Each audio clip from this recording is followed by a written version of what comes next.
CIA Director Bill Burns and Israel spy chief David Barnea are in Cairo today, along with their counterparts from Arab countries, negotiating a hostage deal and a 6-week ceasefire.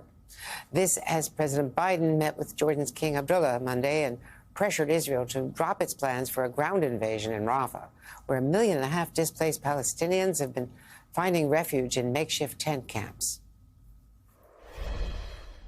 The major military operation in Rafah should not proceed without a credible plan for ensuring the safety and support of more than 1 million people sheltering there. They're packed into Rafah, exposed and vulnerable. They need to be protected.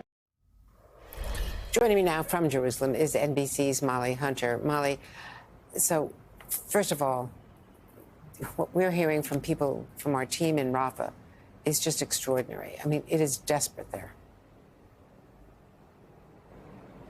It is incredibly desperate, Andrea, and there's this real kind of rising panic as we watch this split screen play out today in the region. I imagine we will be watching it for the next couple of days as those deal negotiations continue. You've got Bill Burns, the Israeli spy chief, other regional officials meeting in Cairo to hammer out the final details, hopefully, of this hostage release deal and of a ceasefire in Rafah. No one believes that necessarily the Israeli prime minister will wait to launch that ground incursion until a deal is inked. And so our team, as you mentioned, has been out talking to people about what it feels like to be in that tightly packed area in the south of the Gaza Strip.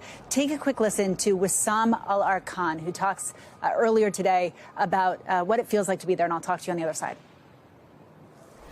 طلعنا هان قعدنا في رفح إلنا في رفح تقريبا بحدود برضو 50 يوم وصار الحدث الأمني هان جنب المخيم والكل يعني تبهدلت الناس في الليل هذا فاضطرينا لقيت نرجع نشوف منطقة أمان إلنا ولأولادنا نرجع كمان مرة على الوسطى ومش عارفين يعني وين بدنا نضل رايحين جايين والله يفرج علينا. Andrea, it's terrifying. These are people who have been displaced multiple times from different places in the Gaza Strip. As you say, an estimated 1.4 million Palestinians crammed into this tiny area right up against the Egyptian border. And UN agencies, you heard the pressure from U.S. President Biden and other international organizations are saying these people have nowhere to go if Israeli ground troops come in.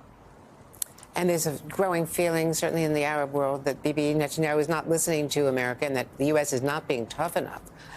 Still supplying weapons and support. Just another $14 billion in that Senate bill today that passed. The State Department has also confirmed that a U.S. citizen was killed in the West Bank, where there is growing tension, on Saturday. And you've got details now from the field that this was a teenager, this was a boy. This was a child, Andrea, and actually our producer, Lawaz Jabri, just got off the phone with his father, and I can tell you exactly what he just said. The U.S. State Department just released a statement, as you said, not releasing his name, just saying we extend our deepest condolences to the family. We are working to gather more information and have pressed the government of Israel for further information. Ahmed Kaddour, who is the father of Mohammed Kaddour, the 17-year-old, has just told Lawaz, and he has just flown over from Miami to be here, that his son was having a picnic with friends and relatives Saturday afternoon, February 10th, in Biddu. That is a Palestinian village just across the wall from where I am in Jerusalem, about 10 minutes as the crow flies just over the wall in the occupied West Bank. He was having a picnic with friends. After the picnic, they got into their cars, and around 4:30 p.m., according to people who were present, told his father that is when Israeli forces opened fire and shot his son in the head. He later died in a hospital. Now, according to the Defense for Children International, it's an organization that tracks incidents like this. 98 Palestinian children under the age of 18 have been killed just since October 7th. But, Andrew, we are talking to his family to try to get more information about the circumstances around this. We know he was 17 years old. He was living over here for high school, and his father has just arrived. The horrible news from Miami, Florida. Andrea?